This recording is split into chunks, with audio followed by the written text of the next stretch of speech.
বাইরে এত গরম, কোথায় একটু আমরা পান্তা ভাত খাবো বা জল ঢালা ভাত খাবো তা না, শনি রোববার হলেই এই বাঙালি মনকে মোটে শান্ত করা যায় না। শুধু মনে হয় তেল ঝাল এসব খাবো।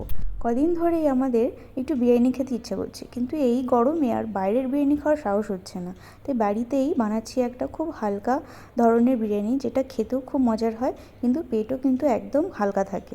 প্রথমেই একটা বিরিয়ানির মশলা বানিয়ে নিয়েছি, আর কিছু পেঁয়াজকে বেরেস্তা করার জন্য লবণ মাখিয়ে রেখে দিয়েছি। প্রায় 15 মিনিট পরে এরপরে পেঁয়াজটাকে চেপে চেপে জল বার করে দেওয়া, যতটা সম্ভব জল বার করে দিয়ে এবার এটাকে তেলের মধ্যে দিয়ে ভাজবো বেরেস্তা করার জন্য।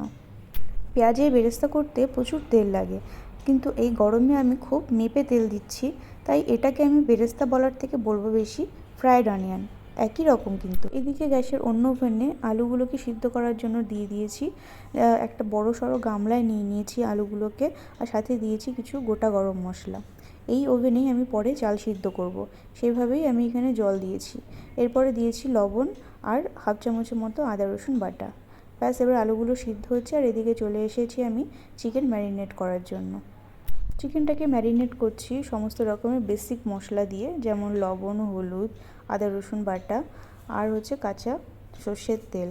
আর সাথে দিচ্ছি পেঁয়াজের জায়গায় এই ফ্রাইড অনিয়ন, অর্ধেকটা ফ্রাইড অনিয়ন নিয়ে নিয়েছি। আর 2 চামচ, খুব বেশি না, 2 চামচের মতো নিয়েছি টক দই আর কাঁচা লঙ্কা বাটা। এরপরে দিচ্ছি 2 চামচের মতো বিরিয়ানি মশলা, যেটা আমি বানিয়েছি সেটা। আর নিচ্ছি 1 থেকে 1.5 চামচের মতো জিরে গুঁড়ো। ব্যাস, এবার এটা দিয়ে বেশ ভালো করে মাখিয়ে তারপরে দিয়ে দিয়েছি একটার অর্ধেক পাতিলেবু দিয়ে, এবার সেটাকে ম্যারিনেট করার জন্য রেখে দিচ্ছি আধ ঘন্টার মতো। এদিকে দেখে নিই আমাদের আলুর কী অবস্থা। আলুর প্রায় 60% আমাদের হয়ে গেছে। 60% বলতে মোটামুটি হাতা দিয়ে চিপলে একটু নরম নরম হয়ে যাবে, ব্যাস সেই অবস্থাতেই নামিয়ে দিতে হবে। আলু খুব সিদ্ধ করা যাবে না। আলুগুলোকে নামিয়ে দিয়ে আমি গ্যাসের আঁচটা কমিয়ে দিয়েছি, আর এদিকে আমি যে পেঁয়াজের তেল ছিল সেখানে আমি এবার চিকেনটা কষানোর জন্য রেখে দিয়েছি। কিছু কাঁচা লঙ্কা দিয়ে দিচ্ছি, কারণ আমি একটু ঝাল বেশি পছন্দ করি। এরপরে এখানে যে গরম জলটা ছিল তার মধ্যে দিয়ে দিলাম আগে থেকে সোক করে রাখা বাসমতি চাল। চালটা যখন মোটামুটি 60%-এর মতো হয়ে গেছে, মানে চিপলে শক্ত কিন্তু লম্বা হয়ে গেছে, সে অবস্থাতে ওটাকে নামিয়ে দিয়েছি। এবারে গরম জলের মধ্যেই বাকি চালটা কিছুটা সিদ্ধ হয়ে যাবে। তারপরে আমি সেই আলুটাকে ভেজে নিচ্ছি। ভাজাটা হয়ে ভেজেছি আলুটাকে হলুদ লবণ দিয়ে, আর তারপরে দিয়ে দিলাম 2 চিপির মতো গোলাপ জল। এদিকে আমার চিকেন কষা কিন্তু হয়ে গেছে। কিছুটা চিকেন আমি তুলে নিচ্ছি লেয়ারিংয়ের জন্য।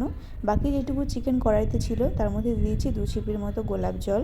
এরপরে দিয়ে দিচ্ছি সেই চালটাকে কিন্তু আমি আগে থেকে মাড় ঝরিয়ে নিইনি, সেখান থেকে ডাইরেক্ট আমি ওই গামলা থেকে নিয়ে এখানে দিচ্ছি। তাতে কি হচ্ছে, যেটুকু মাড় থেকে যাচ্ছে তাতেই এই চালটা সিদ্ধ হয়ে যাবে পরে। এরপর আস্তে আস্তে লেয়ারিং করছি।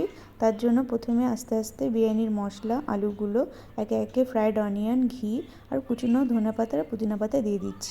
এই কাঁচা পুদিনা পাতা আর ধনেপাতা কিন্তু একটা সুন্দর ফ্লেভার আনে, আর তার সাথে এটা এই যে এক্সট্রা অয়েলটাকে ব্যালেন্স করে, মানে পেট কিন্তু খারাপ হতে দেয় না। এটাতে অনেকটা খাওয়াও যায় আর শরীরটা ঠান্ডা থাকে। একইভাবে আর একটা লেয়ারিং করে নিচ্ছি, যেখানে বাকিটা যে চিকেন ছিল সেই চিকেনটা দিয়ে সে একইভাবে সেম প্রসেসে বিরিয়ানির মশলা, গোলাপ জল, ঘি সব ছড়িয়ে দিচ্ছি। এখানে বিরিয়ানিটাকে লাইট করার জন্য আমি দুধ বা কেশর কিছু ইউজ করছি না, কারণ দুধ তার সাথে চিকেন অনেকটা হেভি হয়ে যায়। তারপর আবার কেশর তো শরীরকে গরম করেই, সেই জন্য এই দুটোকে আমি স্কিপ করেছি।